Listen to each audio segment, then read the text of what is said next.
What's up, you guys?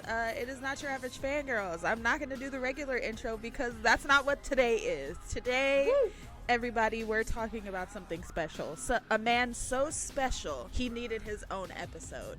And if you don't know who that man is, then you know nothing about us because that man is Kim Namjoon. We are here to talk about Indigo, everybody. Woo!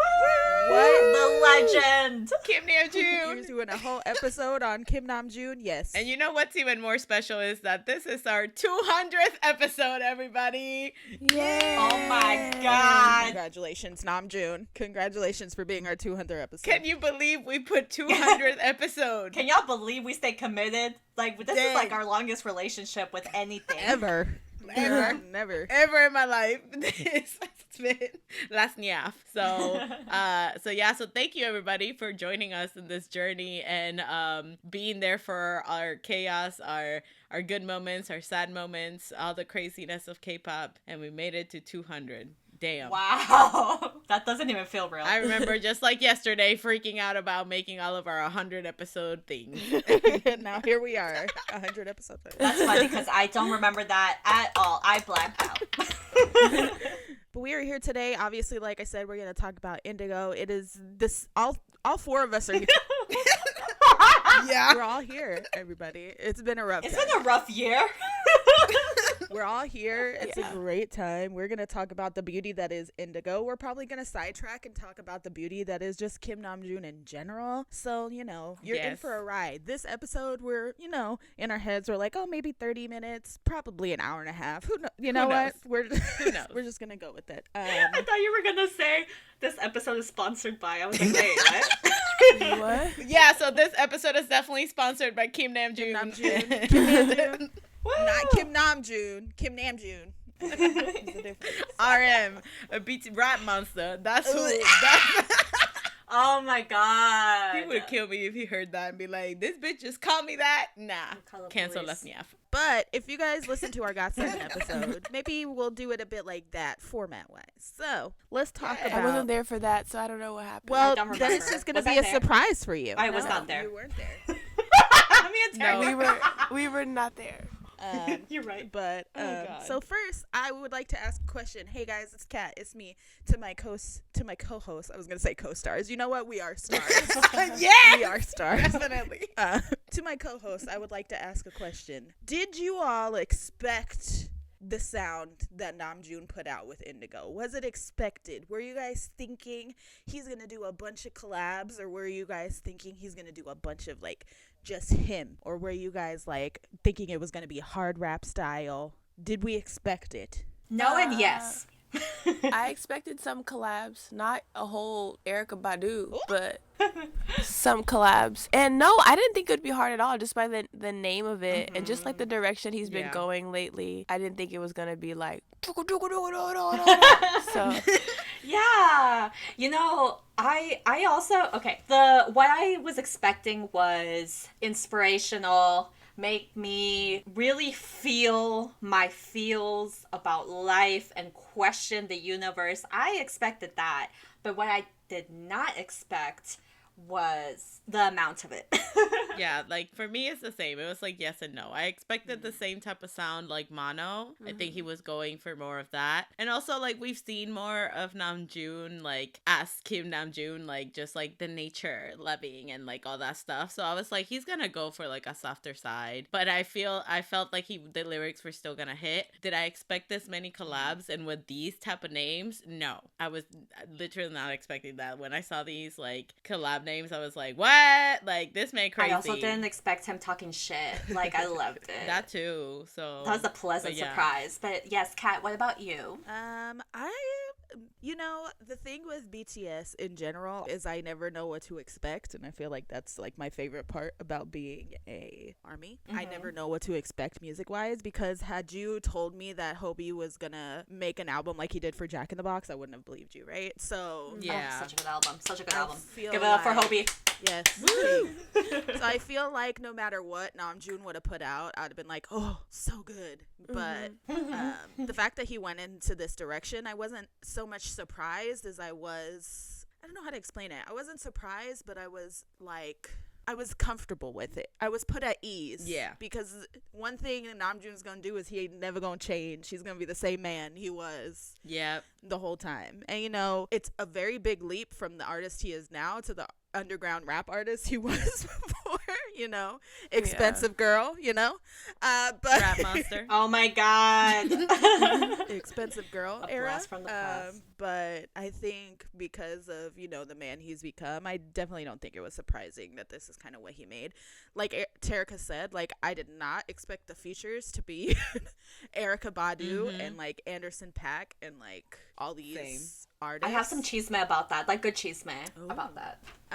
So I definitely didn't expect Erykah Badu. Like, I did not in my wildest fucking dreams. Okay, I lied. I'm gonna tell y'all. Okay, so funny story. Well, you know, we're mentioning Erykah Badu. Well, the first song in the album is Yoon with Erykah Badu, so we might as well just talk about it. And then Cynthia has some tea about it. So what she say? I know that she did a bunch of research for it. Yeah. I know that she like immersed herself in it and would message him like once a month, like, how's it going? Like, are you okay? Yeah. Well, it's not tea, but it's just funny how so Namjoon was like, okay, he was so scared because he was just like, why would she be on the song with me? And so he made like a whole presentation about the song, basically. Like, he like explained the meaning behind it, about like one of his favorite painters from Korea, and the meaning of the song, and like the quotes and the diary entries from the painter that inspired the song. And so he he did a whole essay and sent it off to her to ask if she would like be in the song with him. And I just thought that was so cute. I saw that and I thought that was so cute. That's like, so he literally adorable. was just like, I have to give her a reason. Like, you know, because she's Erykah Badu. Like, I have to give her a reason. Like, here's my Him essay. manifesting it for himself. I love that.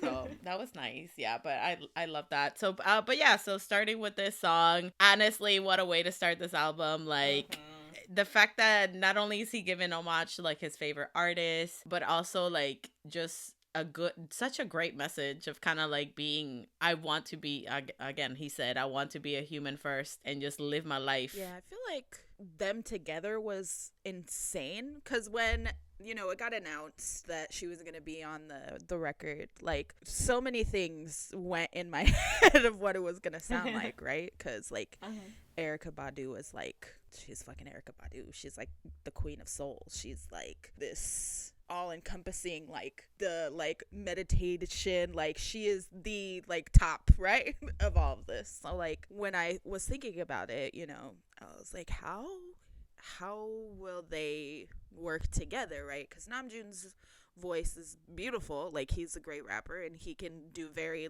heavy things and he can do very soft, like, pretty things. And he's proven both. But I thought, damn, how is he gonna sound with like a soul, like a Western soul artist, right? So it was really surprising to me how well they work together. And I feel like I've never heard Namjoon like he is in this song, so I feel like he went into it wanting to match his style to hers. Like, he didn't go into it like with like him as Namjoon, like, this is like me, and then her match his style. I feel like it was the opposite, which I kind of liked, in the sense that, I don't know, his flow in this was different from what I'd heard previously from anything that he's done. So it was really pretty in that sense. And the rhythmics and like the song in general, like the beat and the bass, everything was very like, it was comforting. Like very soothing. Yeah, Yeah, it was like a soothing, hug. comforting. Yeah. Like, it was like such a chill like song, but the lyrics were just so powerful at the Yeah. same time. You're just like, yeah, I'm chilling, but then the lyrics are just like, you know, be your own self, like,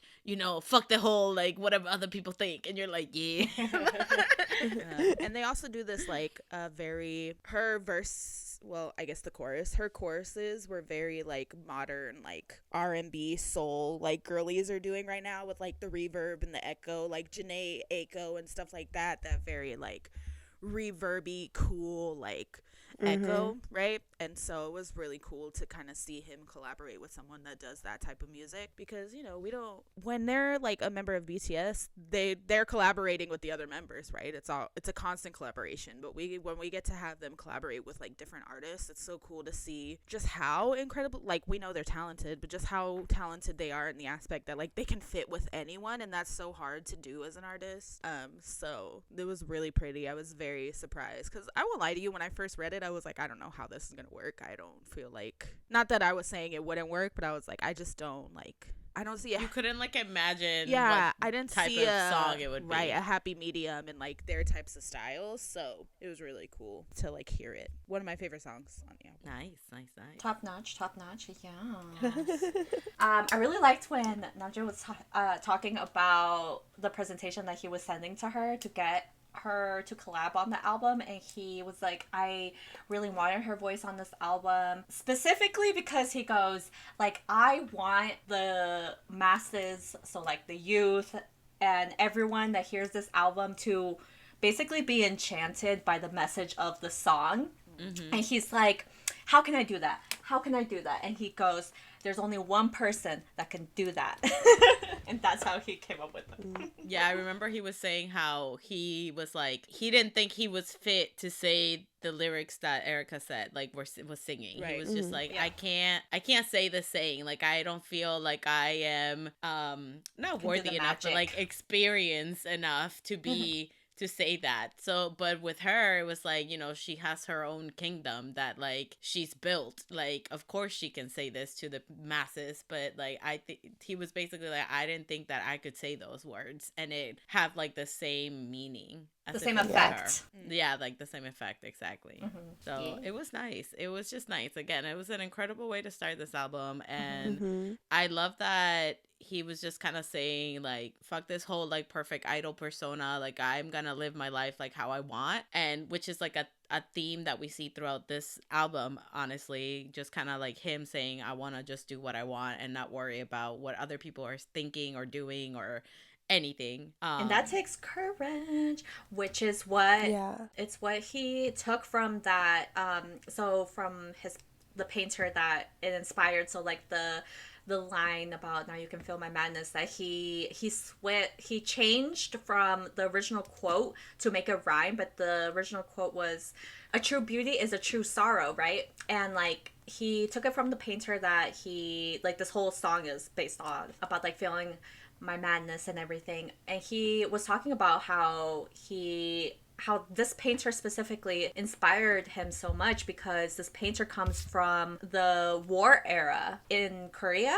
and how he was just like, he comes from a time that it was even more, like, it was looked down upon even more to speak your truth and be honest with people and live how you want to live. And he was just like, I can't even imagine having the strength to do that, especially at that time. So yeah, it was very inspirational. Yep. I think that's what makes like true authentic art, though, whether you're like an artist in the sense of like paintings or like physical art or like creative things or like music. Like I think if you just kind of put like your real self behind it, people can feel that. Like after a while, if you start making the same old like, I'm just gonna put this generic like perfect happy face forward type of like art, after a while, like your audience that you're like making this art for is gonna start feeling that. They're gonna be like, this doesn't feel real. This doesn't feel like, it feels like that's like the artist is holding back. So I really do like that quote about like the true beauty in art is like in the sorrow and the sadness, and not necessarily like the literal sense of sadness, but just kind of like the sense of like who you are. So whether that is you being sad or you being upset or you being happy, just like whatever you're feeling in that moment, your art should reflect that, and not always like this picture perfect like image of what you think people want to see, because people really want to see your true self, because that's when your best art happens. So I really enjoyed this song. I thought it was really pretty. And I feel like it's one of those songs too that for each person it's gonna be different, like it's gonna have a different meaning, which kind of the whole album is that same kind Yeah. of retrospect. I was watching his V Live, and he said that he literally made the album to be that way, that like it's gonna mean something different for every person. Like every person is gonna take this song differently and digest it differently. I know, like the first time I heard it and the first time I read the lyrics, like it was one of those things where you like sat there. I sat there for a while, and I was like, what does he mean? And I don't think that's the way to look at it. I think the way is to look at it is, what do I feel when he's like saying this stuff? I felt the same way, because I was just like, do I need to look deeper into Yeah. this, or do I just like, do I take it literal? And then I'm just like, okay, like I can just take it however I want. Like, yeah, I'm pretty literally. sure, like, Whatever you want. Yeah, and I think that's Exactly. kind of the beautiful thing about June's music in general, is that I was watching his V Live when he was like, because I could listen to that man talk for literally years, even if he's speaking in Korean and I have no idea what he's saying. I was watching his V Live, and obviously the things that, you know, he speaks in English and in Korean because, you know, he's just that bitch. So, you know, Ayy. when he was kind of putting it in retrospect, it was like, you know, you don't need to feel the same thing I felt when I made this. You need to feel whatever you're feeling when you're listening to it. And that was special, because a lot of artists will be like, oh no, I was feeling like this, and this is why this happened, and this was because of this heartbreak, and this, and this. And, you know, if you've been through that, you can relate to it. No artist is ever really like, oh, well, like, if you feel like this relates to a certain moment in your life, then use it for that. Yeah. It's very beautiful. It's like he's like giving creative freedom to the fans too. Like, Exactly. yeah, just whatever you want. He talked about that in an interview. He was like, you know, I feel as a musician, I learned long ago that no matter what the song means to me, as soon as I put it out, it's going to change meaning for everybody else. And that's why fight it. That's beautiful. And I go, that's my king. My king. All the theories, bring it on.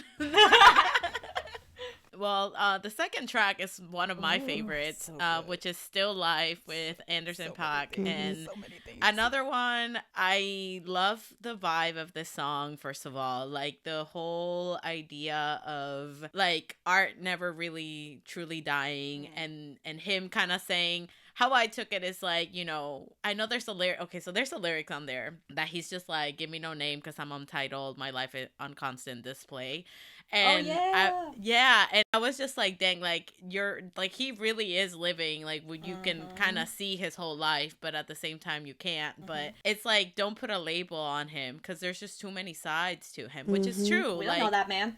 yeah, like we've seen so many sides to him, even when with the change of his names throughout his like career in BTS. Like, you've seen him grow and change throughout those years, and also it's kind of like, you can't really trap him into one specific thing, because he's shown before that, like, he can just do multiple genres, he can do different types of music, he can evolve and like change, like a chameleon type of thing. Like, he has a lot of interest, and it's just things that, like, there's sides to Namjoon that we just don't know, and we will never know. And I think that with this, it was kind of just him saying, like, no matter what, like, even when I'm gone, I'm gonna be a legend, and I'm gonna forever be remembered, because I myself am art. And I was just like, the way that like, he expressed this, just saying, like, you know, like, I'm still life. Like, yes, you're gonna be forever engraved. Like, this music, BTS's music, his own music, will forever be in history. Like, you know, 15 years from now, somebody's gonna bump into this album and be like, yo, like, who's this guy? And, like, it will continue, like, I was born in the wrong era. Yeah, right? Oh, gross. It's gonna continue. So that's what I took out of this. It was just like, you know, art can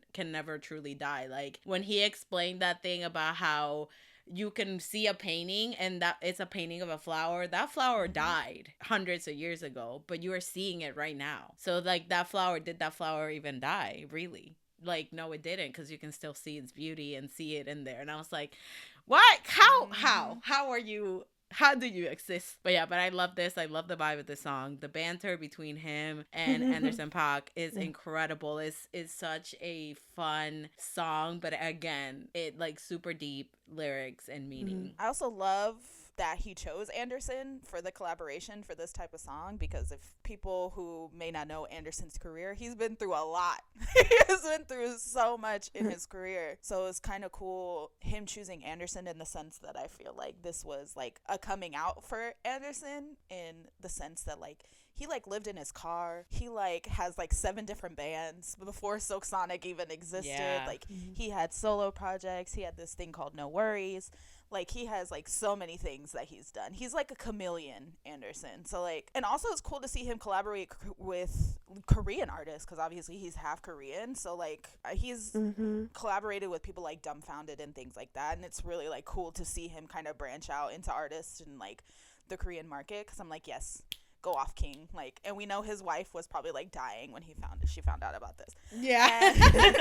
So it's cool to see, but there's so many things I love about this song. Specifically, there's a verse where it's just Anderson's, like, I guess it's like a humming or a hem in the background, and then it's just like this constant like doom doom doom with Namjoon's flow over it, and I just thought it was like the coolest thing. There was no like rhythmical, like nothing. There was no melody besides like the flow, and it was crazy to hear, because if you've listened to other like Anderson stuff, it's something he does a lot, where he has like this really crazy flow with like no real like instrumental at all. It's just like him and like a beat, and like it was super cool. And I thought it was cool that he was adding those little nuances of Anderson's style into this song, but also being very Namjoon, because this is kind of the fun elements that like reminded me of, this is the most BTS sounding song to me in the whole album. Yeah. Yeah. So it was cool for him to kind of add those elements of like the fun side of BTS that he would usually do and put it on like a solo track. So I really love this. I love the collaboration between the two of them, because like I fucking love Anderson. He's an amazing artist. So I was really excited to see this collab with him on the album. Yep. And it's again like that banter even in the music itself, when he's just like, hey Paak, like, you know, shit's just gonna happen. Like, you know, shit happens. Like, bro, he cussed so like, much in this. I loved it. Piggybacking off of what Carolina said about how like art never dies, also kind of like the fact that they chose like still life paintings, because like you said, like art never dies, because like I'm still life, but I'm still moving, as in like I'm still evolving. So even like years from now, like when Carolina says, that one random kid that's gonna find this album and be like, you know, like, oh my god, like who is this artist, like how we interpret it or how we took that album at face value like during this time period is gonna be different from that kid that discovers it 50 years ago. And it's the same art that never dies, but it's constantly evolving, even though it's gone, like he's gone, we're gone, but like it's always gonna still be changing and being like reinterpreted, because like I don't know, it's just not like you as a person, like how you were and your still life when you were 5 is not gonna be how you are in your snapshot of your life when you're 25 and when you're 45.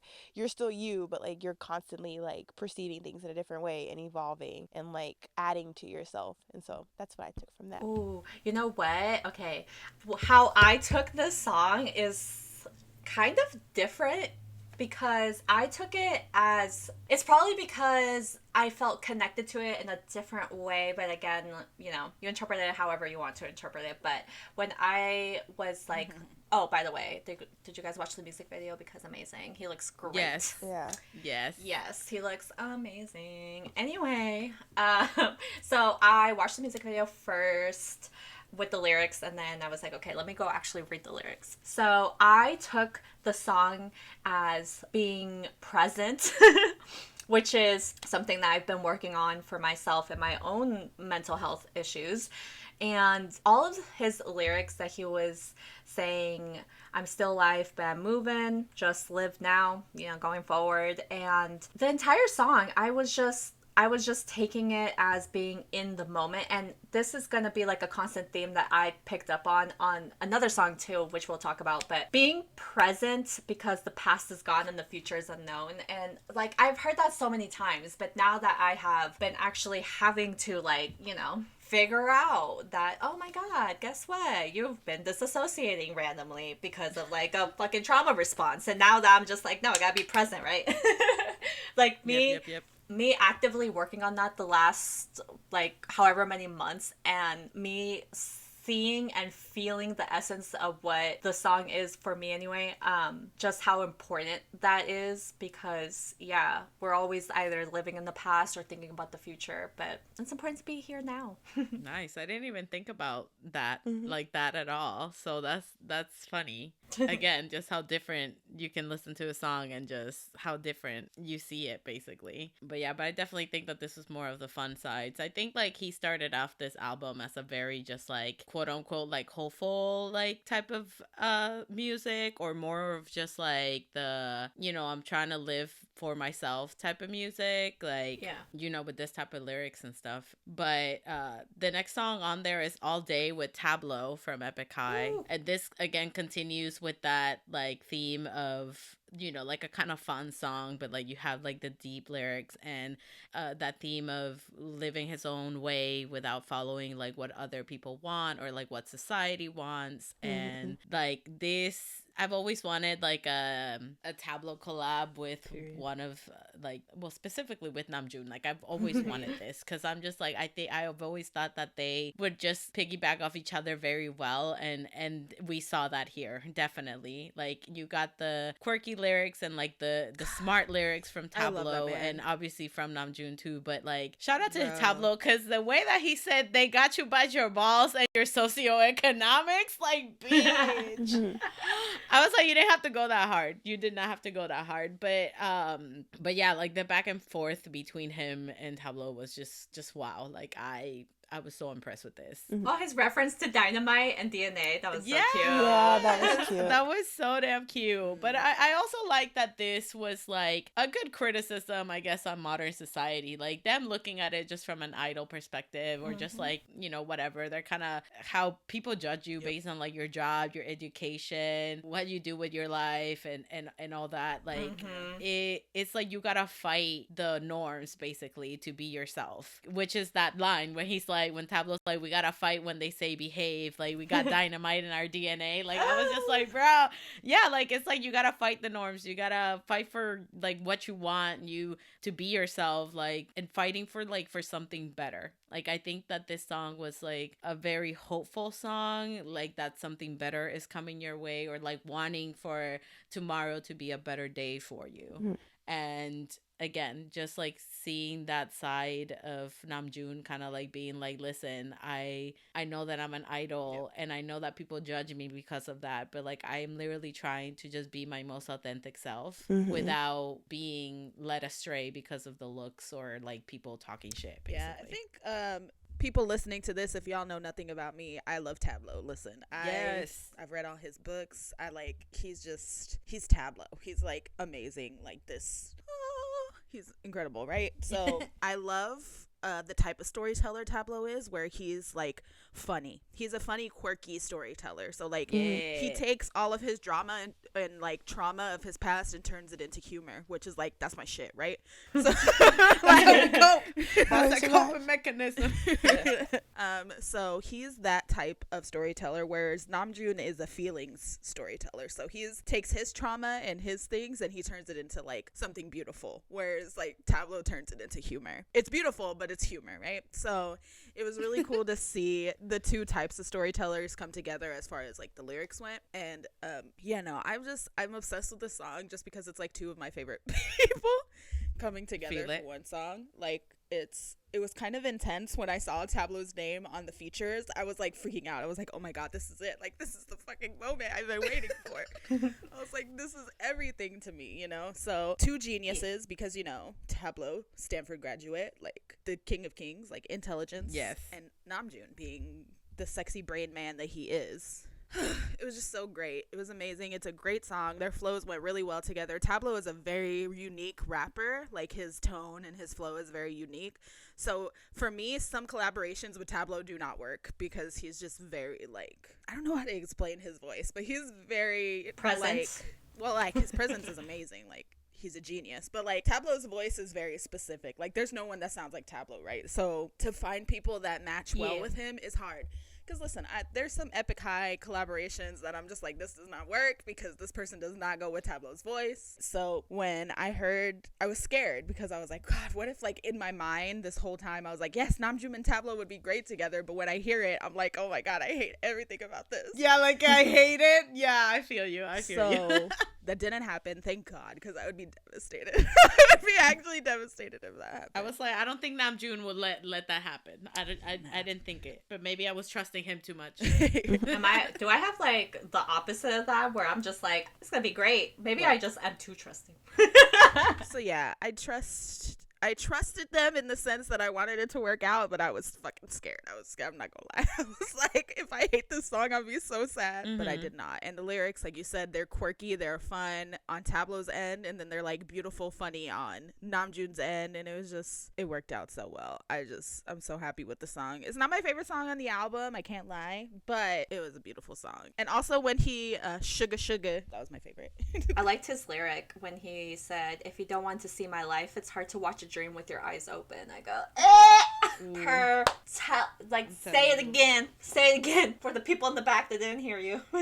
I also really liked Namjoon's lyric too when he said, dreamin' forgotten to survive, you've become a star too. And there it is again, like I brought it back, instantly thought about being present again, as in I'm just like, damn, for me that lyric meant, hey girl, you know, getting out of survival, like flight or fight mode is beautiful. Look at you. Who would have thought? Cute Not me. Not me. Yeah, that's my subconscious. Not me, bitch. I just love this like type of music that you know, it's kind of like coming straight to like societal norms and like criticism and things like that, like the way that they don't like hide it or try to like go around the bush. They're just like, no, like this is fucked up and we're gonna say it. So I really appreciate it. Again, I think that this album, like Namjoon was able to just show so many different other sides, and like I mentioned earlier, like will we ever see all of his sides? No, because like there's probably things that he wants to keep private, and that's completely fine. But the way how he described this being like different shades of indigo, like you can hear it in every song. So it's fucking great at this point. It's a good song. I really liked it. I thought it was fun, and I agree with the first half of this album is like the more like upbeat, fun, but also educational side. It's kind of like Schoolhouse Rock. How like you're having a lot of fun, but you don't know that you're secretly learning about the Constitution or what a bill is. Yeah, so you're learning about the problems in the world, but you had a lot of fun doing the best way to learn. Next song on the album is "Forgetful" with Kim Sawol, and I think this is where kind of like the album starts to switch into like the more like deeper colors of indigo, I guess I'll say. We get more emo. So I think that this song, I related so much to this song. I think this is my favorite song. That he forgot the E. You're right. Like it just like this song. First of all, beautiful melody. Like the whistling in this is so soothing. I think that's why I like it so much. It got me. The Libras love whistling. I feel like it gave me a very nostalgic feel, and I feel like this is what nature feels like. Oh my God, stop! Because I was just like, I feel like I'm walking through the park on like a fall day. Yes. Oh my God. Do you guys want to know something? Oh my gosh. Okay. So this was the first song that he completed off this album, and guess what? He finished it in 2019. I was like, what? Anyway, so yeah, he's been working on this since 2019. So yeah, but how he made the song is that he literally used like the table in his studio to make the sounds with him and his friend, and he made that sound that you guys are talking about as well, not the whistling, but like the sound. He was using his jeans, like his. What the fuck? Yeah, to like and like not stretch them out, but it kind of like rub like the sound of like rubbing it together. Yeah, like you're walking type and of that's thing. how he used it, because he was like, I really wanted the song to be organic. I go, wow. He's listening to Lucy. I just know it. A resourceful king. Hey, good promo. You know it would sound great in this song if we rubbed some jeans together. Like he should have just called me. He didn't have to use his own jeans. He could have just borrowed each other's jeans. You're right. Come on, next time. Call My Erykah. Yep, we got you, Namjoon. Okay, we got you. But yeah, but I felt like I was like in nature. Like this is what it felt like to be laying in the grass on a spring day, like having spring just day. laying there, like enjoying the breeze and shit. And I was like, okay. But I think that then you read the lyrics and I felt so connected to this just because it's like there's just so many thoughts always running in your head and like things that you are like, oh shit, I have to do this and this and this and this, that you just like forget things like all the time, like moments in your life. It's like you leave a concert and then they ask you like what songs they did and you look at them like, I don't know. No idea. No clue.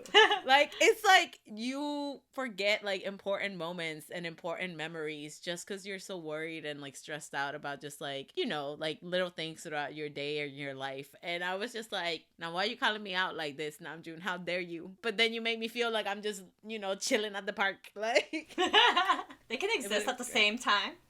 You're right. I can be chaotic and beautiful all at the same time. Yeah, I mean, look, you are. Here we are. But this was good. Yeah, I felt like it was a very like rustic feel to the song, and the vocal from Kim Sawol, like that was just top notch. Yeah. He also talked about how he was trying to find a way to translate the song correctly because it wasn't like the right texture of the Korean song. I mean the Korean name, which was like forgetful, and so he's like, you know, I'm so forgetful that I forgot the E, and so that's like as close to the meaning that he could get to it. But I just thought that was funny. I go same. Felt it. Write the whole word wrong. Fuck it. But I mean, it catches the meaning of the song though. Like, yeah, it does. It's cute. It's like you can fill in the word just by looking at it and know what he means. So it's like, you know, it works. Kat, you got anything to say? I do not like this song. I love this song. What? I mean, that's fine. I mean, that's fair, I guess. That's fair. Go ahead. Lyrically, very pretty. It's just folk music is not my thing. Oh my god, he loved that about the song. Yeah. Oh, your girl is all about folk music. She went to school in Oklahoma. She was excited. Yeah, it was very boring to me, like music wise, like song wise. Yes. Yeah. Gasps in Spanish. For me, the title is very true. It's just not my cup, but like I can understand the beauty of it. Like I get it. I know why he put it on the EP. I understand the flow of it in the album. The girl's voice is very beautiful. Like it was good in that sense, but it's just I will not return to it. And that's valid. That's fine. It doesn't sound fine, but okay. We're just like, it's fine, but we're like already having a meeting about how we can't. Our left eye is twitching. So, yeah. Personally, but again, I understand the beauty of the song. I'm just not a folk girl. Like it's the same with like Taylor Swift's last few albums. Like it's just boring to me. Oh no, she's just boring. Yeah, she's just boring. Like the Lumineers and like. Oh my god, stop! Like but that's like high tempo folk music. That's not like this kind of folk music. This is like it's folk music. This is like sad, like slow folk music. But again, understand the beauty. I understand why people like it. I understand why it's a nice song for people. For me, I will not actively listen to it, but I get it. It's easy listening, so I understand why people like Ew, it. don't call it easy listening. That makes it sound terrible. We're out here just putting names. Namjoon's gonna listen to this like, what the fuck I'm are sorry, they saying? June. I love you, King. I love you, King, but this song just wasn't for me. And I feel like Namjoon will respect me if I Yeah, of course he would. He let us interpret this however we want, so if we don't like it, then too bad. Well, the next song on the album is Closer. This one was with Paul Blanco and Mahalia. Again, we're getting into the more vulnerable side of Namjoon, showing kind of like the disappointment of like a failed relationship and how that's how I got it, like kind of like a failed relationship and how it's not just like about a physical touch type of relationship, like it could just be any type of relationship, and how sad like you are after anything ends, like just wanting to get closer to somebody but not being able to, and like I just want to know, Namjoon, who broke your heart? Mm-hmm. Dun, dun, dun. The question that the whole world has. That was the most industry. you're right. That was the most shocking part for me out of this whole album, was not the song, but when he talked about possibly, we're not saying, legally, in our opinion, we're not saying he did, but he might have had a toxic relationship. That was what it was, like, shocking. Of course he did. I was like, that situationship was not good for him. I know, and I was like, oh my god, Kim Namjoon, you are mortal. You are mortal, you right? Right? Nobody is safe from the toxicas, okay? No one. Not even Kim Namjoon. No one. He fell for King. it too. He fell for it too. Oh, it's okay. It gets to the best of us, King, and you're living proof of it. When I first heard the song, I was like, oh, this is Namjoon in his Keshi era, which I love because I love Yeah. Yeah. but this is literally what it sounded. It was like, oh my god, this is Namjoon in his Keshi era, and I love it. I was like, I love me some Keshi, so I was like, We ooh, love this sad style. boy music. Yeah, we love sad boy music. Like, this style is like a walking red flag as a man, but like I loved it. I was like, yes, we love it. But no, it's so good. I love the collaboration between the three of them. I thought it was really cool. I thought like Paul Blanco's like voice was super dope in this. Yeah, I agree. I liked it a lot, and then I loved the vocal stacking between Namjoon and Mahalia. How like he would be rapping and she would have her like ad libs in the background. I thought it was really pretty. But yeah, we love a sad boy era song. I loved it. This is my shit. This sad boy R&B shit that like half the like Asian boys are doing right now. I love it. I can't even lie. It just depends on who's doing it, but yeah, but like, Is that a dig at our man Mark? We like Mark's sad boy music. Listen. Mark is sad just to be sad. Yeah, okay. We love Martuan in this house, but sometimes the music was just not hitting. I'll be more specific, like the Joji Keshi sad boy genre. Okay, there you we go. Love that. The genre. It's a genre. I also didn't expect for Namjoon to have just so many like English in this album at all like this. Like I don't know. I thought that this man was gonna be like, no, this is strictly Korean. You're gonna have to learn Korean to understand this. So like I was ready. I was like, I'm ready to look for the the lyrics. But he surprised me a lot with just being his bilingual self out here. Like, well, yeah, girl, because no one understands sad boy music better than like English speakers. I don't know what it is. Why are we so sad all the time? But he was just like, I have to make sure. The capitalist system. That's why. Oh my gosh, he talked about that actually. He threw shade a little bit about, breaking into the Western industry. Tell me more. Just a little bit about how he was like, like when we first gained popularity in America and in the Western world, and I was grateful, and then I started to think, I'm Korean though. And I was like, okay, what does that mean?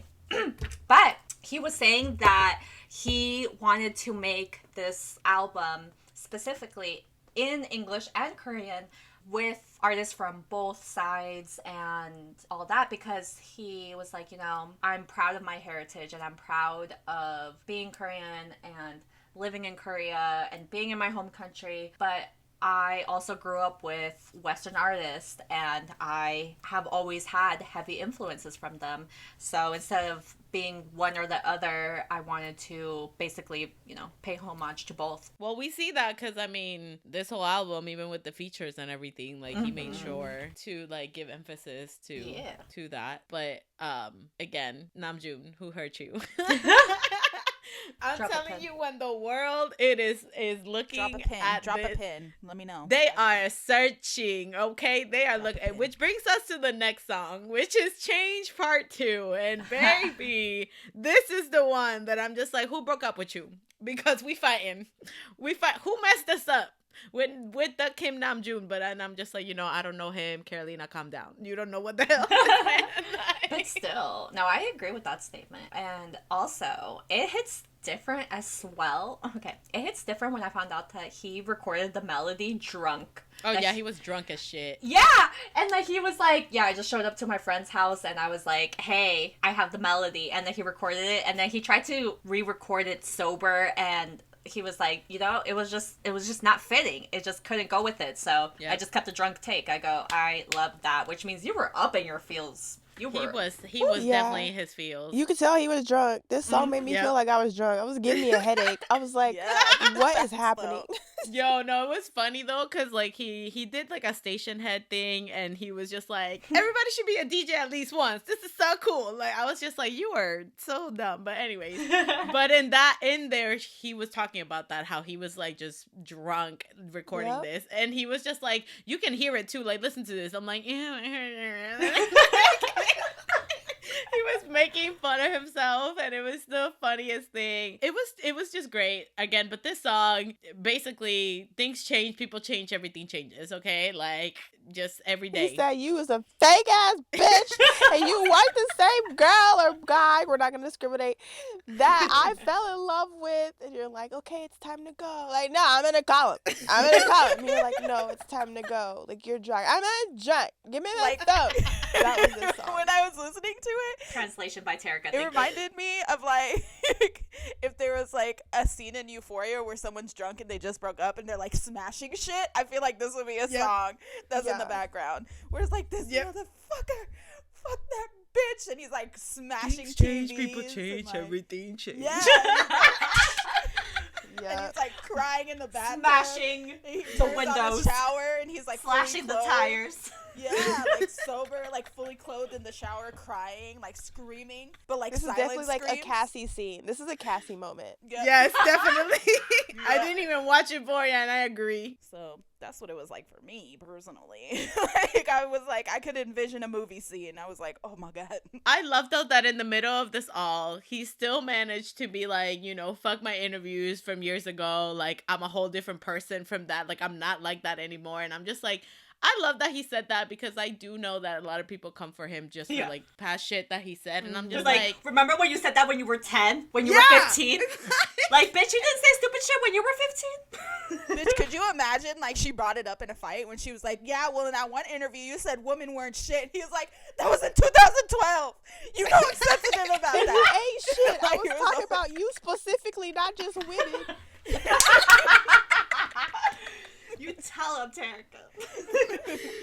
like, damn, yo, I was just dying. I was like, damn, he really was truly in his fields. He even said, why y'all bringing that shit back? Leave that shit behind. He was drunk, girl. He was just going off. For real? That's what I feel like when people are saying about all the time, where they're like, yeah, that's an amazing, insightful, like, lyric by him, and he makes amazing music, but I just know that he's a bad person. Maybe he should have put forgetful after this one, so that way, like, remember that time when you got drunk and you were like, people change, we all change, and it's like, no, what? I don't know what you're talking about. I don't know what you're talking What are you talking about? Oh god, I forget things. What song? I don't know that song. So many things were happening that night. I don't remember anything. Oh wow, it's so funny to just think about Namjoon drunk, like at his friend's house, like, bro, this fucking bitch. Like, turn that track on. I need to speak my truth. Bro, I need to speak my truth. At least it's not a cipher. I really hope somewhere the friend recorded it, like filmed it, like to see him like trying to like one day. Yeah, like stumbling around, like, look, I got this, really, like, I got it. And the friend's like, it's 2:30 in the morning. Why are you here? He's like, bro, it's like a Sunday night. Like, what are you doing? Unlike you, I'm not an idol and I have a 9 to 5. So right? fuck you. I gotta be up for work in a few hours. Like, can you not? It was just funny seeing the reaction of people like reading the lyrics to this or listening to the song and stopping it and just being like, damn, who broke up with you? Bro, that was literally me. Like, I had to stop it multiple times because I was like, oh shit! Like, I was just living for the moment because we've mentioned, they're private people, and I completely respect that because the world doesn't. So anytime that they give us insight on life, no, specifically tea, I live for it. I know, but I'm just like, I want the full tea now, and I'm never gonna get it, and I'm upset. Like, why? I want to know things.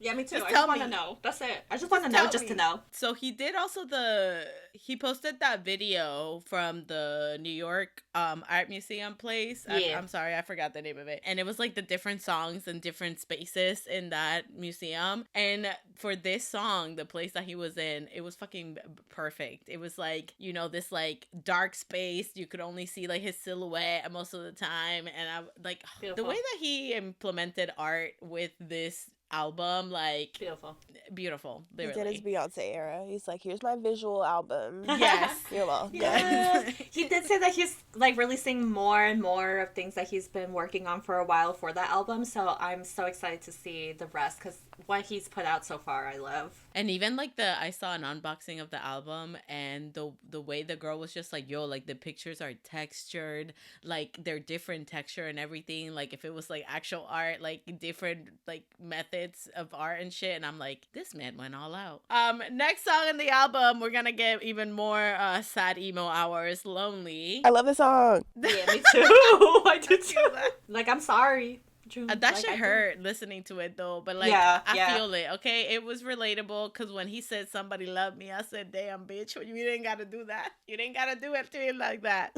But he did it. He did it. But I also took this just literally as him, obviously like being lonely and like the loneliness that comes with being an idol. Like he's not the only one that has said it before, and not even just an idol, just like an artist in general. Like he's not the only one that has said it, but like the fact that you're like stuck in a hotel, like you really can't go anywhere because, you know, maybe you have crazy people outside, like you're just stuck by yourself with your own thoughts, like, you know, it can just go wrong very quickly. Yeah.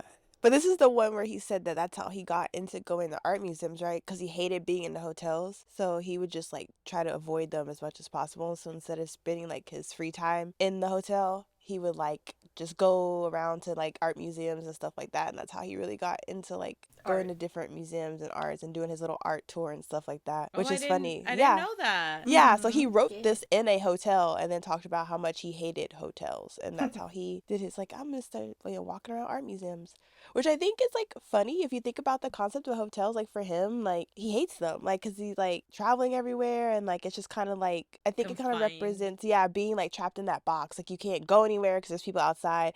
But then for other people like me, like, hotels represent freedom. So, like, when I go to a hotel, I'm not, like, trying to escape it. Like, I'm just, like, wow, like, this, I can relax here. I can, like, hang out with my friends here. I can do the things that I can't do, like, normally at home. So I just thought that was, like, a cool contrast, like, different life perspectives. Because like you would think that for him, I think for me too, it was like the way that he was talking about like that he hates all the cities that he goes to because he just wants to go back home. Like, and it just made me think that way too, because like we love traveling and we love going to places, but if you think about it, like they can't really go and like mind their business down the street, so like it could be dangerous and scary for them. But for other people, like we're just like, no, like let's travel and like let's go explore and like do all this. But for them, they can't do that as freely as we regular people could. You know what I mean? The beginning of this song reminded me of that the Somebody That You Used to. I was like, did I skip some? Just change albums completely. Bro, he was like, for me, like what I took this as, it was, oh my god, I love it. What I took from this song was that the what ifs don't matter. And when he's like, you did your best, I go, June, don't make me cry right now. Don't make me cry. And like not looking back, enjoying the ride, that's life, right? And like that's just how I was taking this entire song and the EP as well, because the EP, the album, that's again just what I am connecting to his music from everything that I've been trying to learn.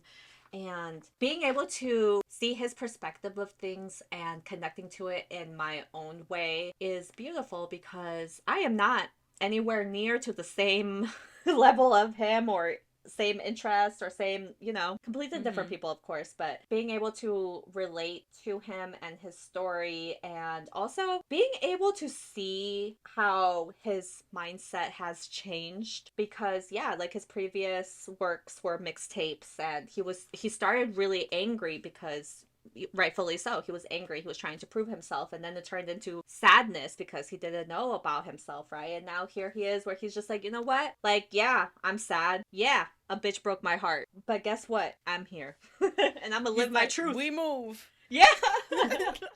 and I'm gonna do me. Yeah. It's just beautiful to see his journey in all aspects, like his career, his mental health, his fashion. Well, you mentioning that brings us to the next song, which is Hectic, which is with Colde. Now, this is my favorite song on the album, and I mean, if you guys have heard the podcast before, y'all know that I love Colde. I love that man. I love his music. So the moment I saw this featuring Colde, I said, oh, that song's gonna be my favorite, and I manifested that shit. She was right. Yeah, I was right. Not only that, but you got the house vibes with this song. I was like, yes, you got Colde, you got RM. I was like, this is my brand everywhere. Also, it doesn't help that, again, very connected to the song. He's basically saying, like, the hectic times and days, like, I need a reason to continue the madness. Like, and I was just like, my life, thank you. Every day it's hectic. Every day there's something. And you kind of feel like, I felt it with the repetition in the song and how maybe sometimes everything being so hectic, like, but it's so mundane, like it becomes so mundane that you're like just low-key over it, and you're just like, yes, everything's crazy, but it's like the same shit every day, so I'm bored of it. And I was like, okay, I completely get it. So that's how I interpreted the song. I mean, I know that they were saying about getting drunk and like over and over again, and like, you say you won't do it, but you still do it just to feel something. And I'm just like, yeah, I understand. I do it just by procrastinating sleeping because I'm like rebelling against my schedule, which, what the fuck. But yeah, procrastination. It's like, why would I sleep when I can watch Changbin compilations? Thank you. Revenge procrastination. There we go. Yeah. It's so bad. I agree. I literally was holding my breath waiting for Colde to start because every time I hear his voice, like, it instant chills everywhere. So like when the song started, I was like, ooh, ooh, ooh, and then like his voice came on and I was like, it's so good.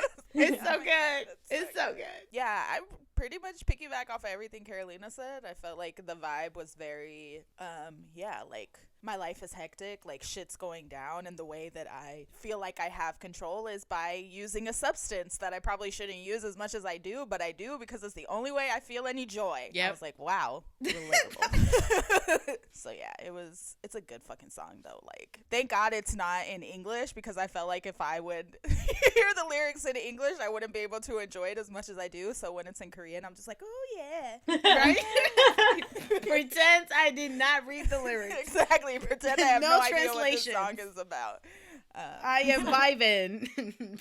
Purely for the vibing. vibes. Purely here for the vibes, exactly. But it's a great song. Him and Colde work really well together. I was also afraid for this collaboration just because I didn't know how it would sound. Damn, Kat, you were scared the whole time. I'm always scared. I'm always scared when it comes to like collabs.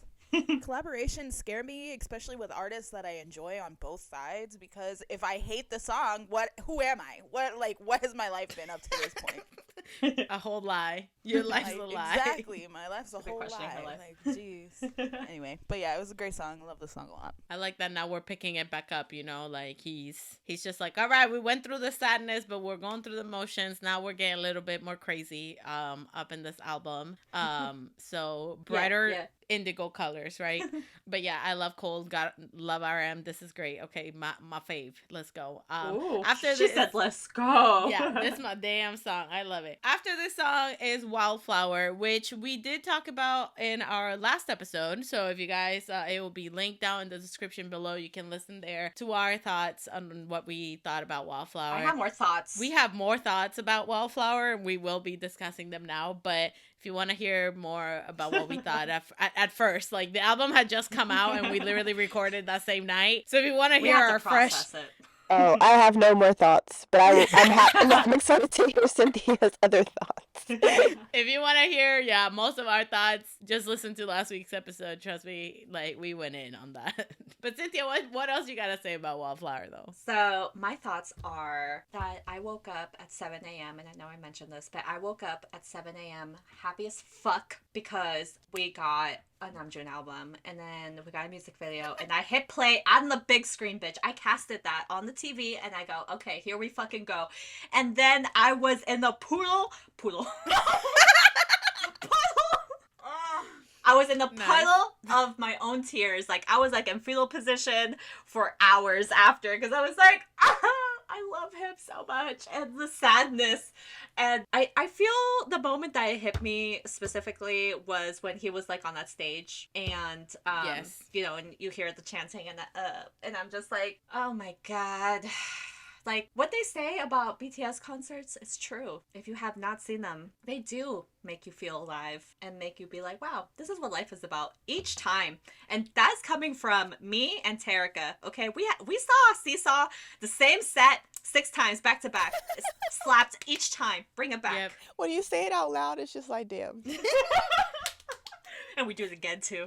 And just like, seeing that, and then him saying, I'll be back. I think that's probably when it hit me. Sadness. That's all. I just wanted to mention how sad I am that I miss them. I miss them so much. I would like to mention that this is my favorite song on the album, so I mean, he picked a good title track. So, Hey, We love honestly, that. I said it in the last week episode, but the way that this song builds you up, bro, like you're like ready to fight, like you're ready to climb a mountain, like Oh, yeah, it's inspirational but sad. It's the climb. Yeah. It literally is that. It's the climb. I thought like after I listened to it a bunch of times that it would not give me chills every time that woman sang, but it still does every time. So it's like this must trigger something in me. So You're like, I'll figure it out eventually what it is. one day I'll figure it out, but now I'm just gonna enjoy it. That's what you gotta do. Now Namjoon is a genius, and he wraps up this album in the best damn song called Number 2 Yeah. with Parkjiyoon. Wow. And exactly, just wow. So good. Wow. This was a beautiful way to end this album, a very hopeful way to end this album, and a just very inspiring way to end the album. Like, it's just no looking back. Don't look back anymore. And Fuck that shit. like, yeah, like you've done your best. Like, don't Stop. look back. I'ma cry. Like, don't regret what you've done. And basically, like, don't No regrets. Not even yeah, one like letter. don't judge yourself for what you did. Like, no matter what your past mistakes were, keep going. Like, you and oh, bro, when he was just like, like, you will protect yourself now, when the Park Ji-yoon was like, you will protect yourself now, like, don't mistreat yourself like you did before. And I was like, damn Namjoon, how dare you write these? How dare you? Oh my god, I love him, and I love all of these songs. I just thought this was a perfect way to end it. Like, he's just like, it's okay to let go of all those hurtful things, like, in your past, and to keep moving and keep growing. And I mean, like, we see it with him. We see it in this album throughout, again, his career. And it's kind of like how I think it was in that V Live when he stopped at the end and he was just like, I'm proud of you. And I was like, you can't just say that. I was like, don't say I that. have issues. Oh my god, you know what? It's crazy to think how, well, it's beautiful to think, actually. For him and for all of BTS, really. I can't even begin to imagine the amount of pressure that they have been under for, like, however many years. And to not only not let that consume you, and it has consumed them for, like, bits and periods, and, like, I'm sure that they are, going through things that they don't let on, but it could have been so easy for them to just be like, fuck this shit, like, bail, or like completely take a 180. How many times have we seen that in, like, like child stars or whatever? We've seen it happen to so many people where they lose sight of themselves and go in, like, the complete opposite direction to rebel against all of these feelings, right? And for him and all of the members as well, for them to be like, you know what, nah, we ain't doing that shit. And so facing yourself is super hard, and facing themselves under a microscope, the strength. I respect that. I admire that. No, this song got me emo. First of all, like, it's just so pretty to listen, and you think, like, oh, the lyrics ain't gonna hurt me. That's a lie.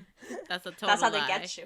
Yeah, but no, but like that, even to the point of how this song ends, like the way that they're both singing, like, don't look back no more, and then it's just like her voice fading, and it's just Namjoon being like, don't look back no more, like, or what. Oh my god. I'm trying, okay? Yeah, but I just again, I think this wraps it up pretty nicely, just because again, it's kind of like that saying like I'm proud of you, but it also shows kind of like that no matter what happens, Namjoon said that he, you know, like I'll be forever me. So it's kind of like telling you to like remember to always stay true to yourself. And again, it ties back to the beginning of the album when when I was saying about how this album has a lot of topics of just trying to be yourself in a society that wants everybody to conform. So fuck society. That's the underlying message of this album. And you've love done yourself. your best. Yeah, you've done your best. You should be proud of yourself. That's how he ends it. So he makes you cry. And then the album restarts and you're just like, yeah! When I first heard this album, obviously you gotta start it from front and back, right? Because they did this for a reason. So you gotta see the vision, you gotta hear the vision. And then after that, I was like, all right, shuffle time. What a roller coaster. I can't shuffle. I literally been listening to this album just like I put on repeat, but it's just like in order. I think that's smarter though, because at least that makes more sense. This one is like maybe like a boomerang or something.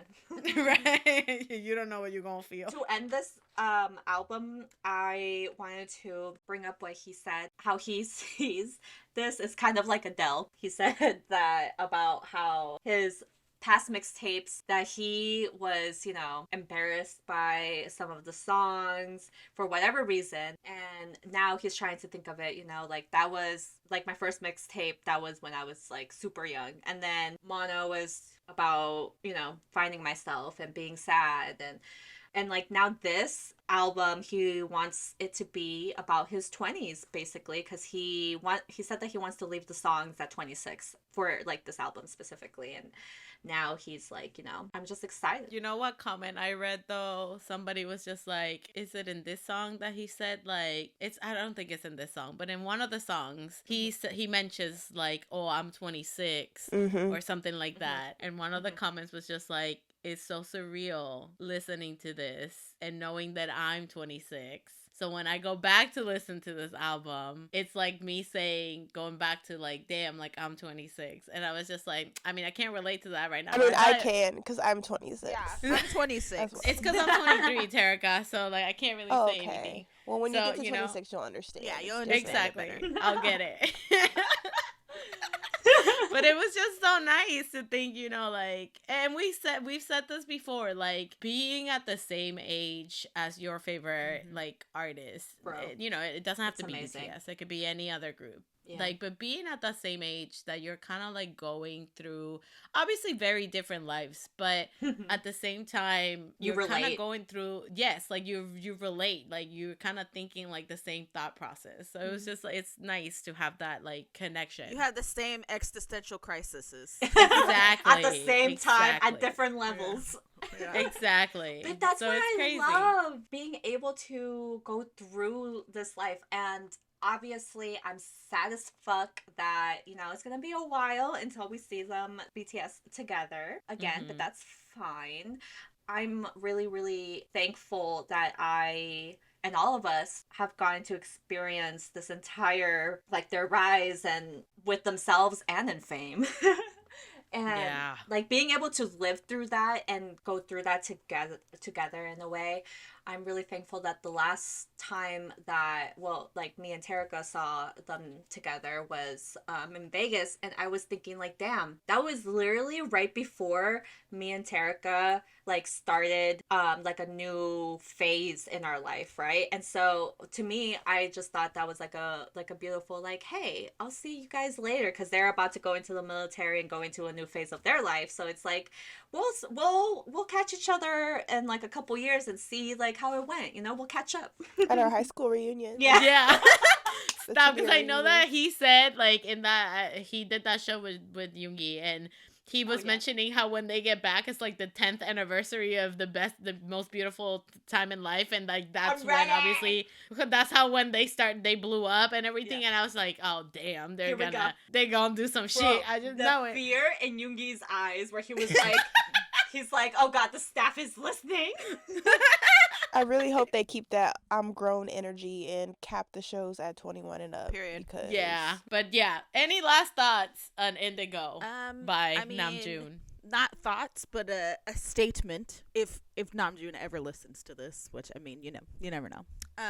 But Right. He shall. as someone, all of us who've kind of like watched his artistry grow and watched him grow as an individual, it's amazing to be able to immerse yourself in a piece of art, right? So I think for me personally, it's been a privilege to be a fan of his in terms of watching his growth as not only an artist but an individual. And I think this kind of album solidified it, whether you love the album or not. And there's so many people that dislike BTS for whatever reasons they may have, right? Which are ridiculous to me because an artist is an artist. Stop projecting your own shit Yeah. on them. But it's also valid. There's some people that don't like him because of their music. They don't vibe with it, and that's fine. Yeah, which is valid. Yeah. Yeah, that's fine. Just hating them because is, I've seen so many people be like, oh, I like BTS's music, but it's BTS. So like, then what's the problem here? What's the problem here? But as a fan that's been able to watch his growth and grow as a person along with him, it's been, like I said, a privilege to kind of